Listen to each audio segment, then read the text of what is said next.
All right, to make a pom-pom, it's very simple. I've got 3 different tools that you have probably lying around your house. This is your standard fork, then you have a serving fork, and then maybe you have a comb somewhere around. For this pom-pom, I think I'm going to use the serving fork.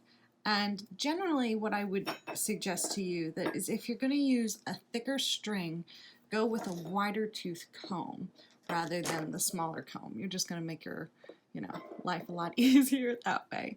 So we'll just take these two and put these off to the side. The first thing you want to do is you have your scrap yarn, or you can use a fresh ball of yarn if you have it. And I just cut a little string, and then you're just going to want to place it down the middle of your fork, just like so. Now give yourself a long tail on it, and I like to kind of just like hold it down here while I wind my yarn. So now you just take your yarn and you can start. I kind of weave this first one for no real good reason other than just to get it so it stays. And then you just start winding around. And you just wind and wind, and you're gonna wind maybe like 100 times. It's really just mindless until you feel like you've got a pretty nice thick band around your fork. So just keep going. I might just do this whole little bundle or save it. We'll see. It's pretty mindless, as you can see. So maybe that's probably good. I mean, that's not my whole scrap, but let's say I'm going to use this to make my second pom-pom. So then take this, take your scissors, and you're just going to trim right there. Okay, put that off to the side. Now remember our nice long tail? This is where it's important.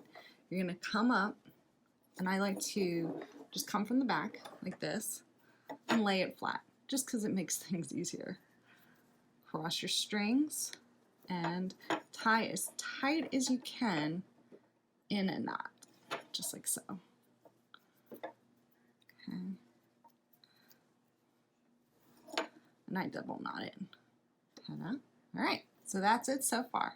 Now you're just going to slide it off your fork, put that off to the side, and now this is the fun part. This is where you actually make the pom.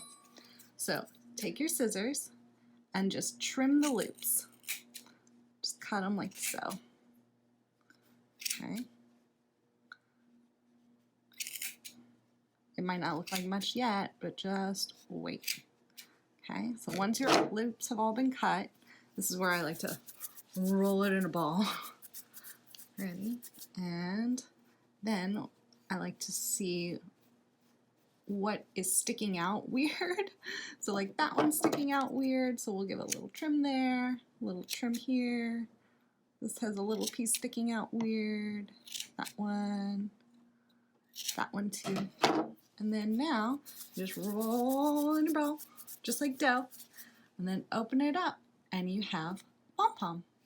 So now you can start connecting pom-poms on a chain as you go along. Isn't that cute? That's it. Only took about 3 minutes to make one. Now you've got like 100 more to go. So put on a movie and enjoy yourself. And you can just keep trimming this until it makes more of a ball, but that's it. That's all you need to make a pom-pom. Pile of pom-poms. What you're gonna do, and there's 2 ways you can go about this. If you have like a needle, a knitting needle, then you can thread your string through and then just run it through the center of the pom-pom. If you don't have a knitting needle, then what I think you should do is leave your tails really long and then just use your tails to tie onto the string. So there's 2 options for you. So knitting needle or leave your tails long. By threading my string. Now I went ahead and I measured my fireplace and I made sure that I had a nice loopy fireplace thing. So here we go here, and then this is the fun part for me because you get to just pick random. You know, it's just whatever you want. I'm going to do an all white string and I'm going to do one with lots of color. So just start picking ones randomly and then just go through, thread your needle, and you can cut off your tails later. But this point is up to you. Do you want them right next to each other? Do you want them a little bit more random? Totally up to you. And then just go, just have fun. Just start threading them up. And you'll see they kind of go like this as a string. Now you can have it so it's a little bit of placement like that. You can tie a knot in between, loop them through so you can have a little spacing. I might do that on the white one, but this one I think I'm going to want them kind of next to each other. And we'll see you when it's done.